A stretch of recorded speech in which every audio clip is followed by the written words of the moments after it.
वो खिलाड़ी जिसे एक टाइम पर विराट कोहली से कंपेयर किया जा रहा था एंड जिसके कवर ड्राइव को जिसके कवर ड्राइव को विराट कोहली के कवर ड्राइव से भी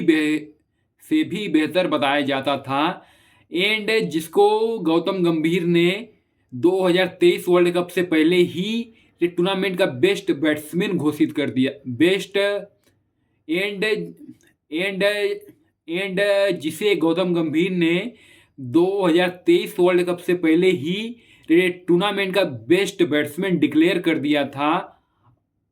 और जिसे जिसे पाकिस्तान क्रिकेट का किंग किंग कहा और और जिसे और और जिसे पाकिस्तान क्रिकेट का किंग कहा जा रहा था सिर्फ कुछ ही सालों बाद वही बाबर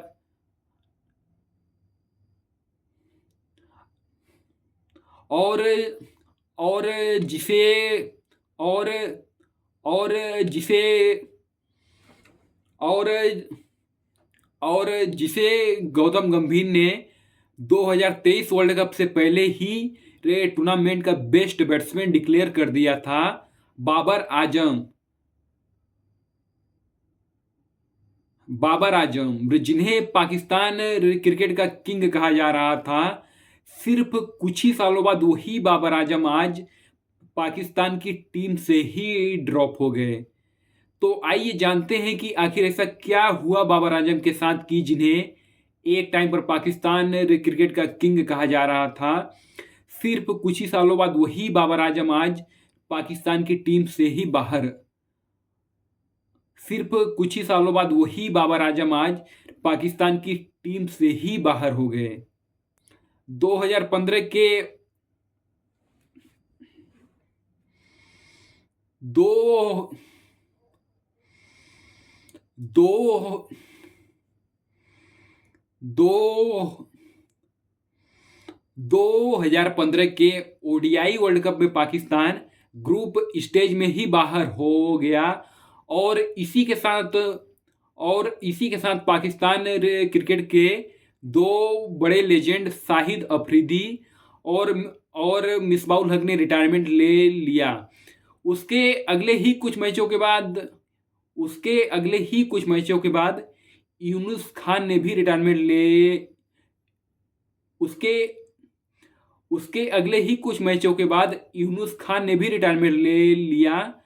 एंड पाकिस्तान की टीम ट्रांजिशन के दौर से गुजर रही थी। इसी बीच जिम्बाब्वे की टीम तीन तीन मैचों की ओडीआई सीरीज के लिए पाकिस्तान आई थी और इसी सीरीज के पहले मैच में बाबर आजम को डेब्यू करने का मौका मिला और बाबर ने अपने डेब्यू मैच में ही 54 और बाबर ने अपने डेब्यू मैच में ही 54 रनों की शानदार पारी खेली।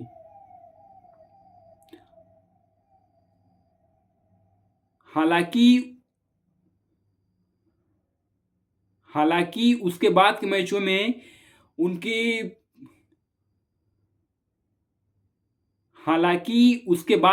में उनकी परफॉर्मेंस एवरेज ही रही लेकिन फिर आई पाकिस्तान की वेस्टइंडीज के साथ वो सीरीज जिसने बाबर आजम की किस्मत ही बदल के रख दी। इस सीरीज से पहले तो पाकिस्तान के नंबर 3 के बैट्समैन मोहम्मद हफीज चोटिल हो जाते हैं और बाबर आजम को 3 नंबर पर बैटिंग करने का मौका मिला और और बाबर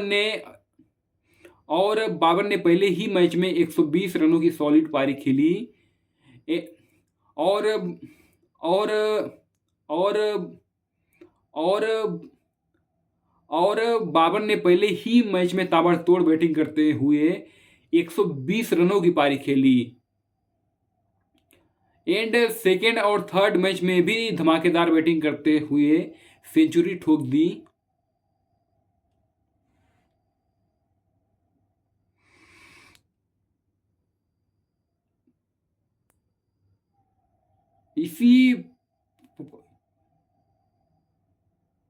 इसी परफॉर्मेंस के बेसिस पर उन्हें 2016 में टेस्ट स्क्वाड में शामिल कर लिया गया और वेस्ट इंडीज के खिलाफ टेस्ट डेब्यू करने का मौका मिला। और और और और बाबर ने यहाँ भी 64 रनों की सॉलिड पारी खेली। इसके बाद उन्हें दो इसके बाद उन्हें 2017 की चैंपियंस ट्रॉफी के स्क्वाड में भी शामिल कर लिया गया। चैंपियंस इसके बाद उन्हें 2017 की चैंपियंस ट्रॉफी के स्क्वाड में जगह दी गई, लेकिन यहाँ भी उनकी परफॉर्मेंस एवरेज ही रही। लेकिन फाइनल मैच में इंडिया के खिलाफ 47 रनों की एक क्रूशियल पारी खेली।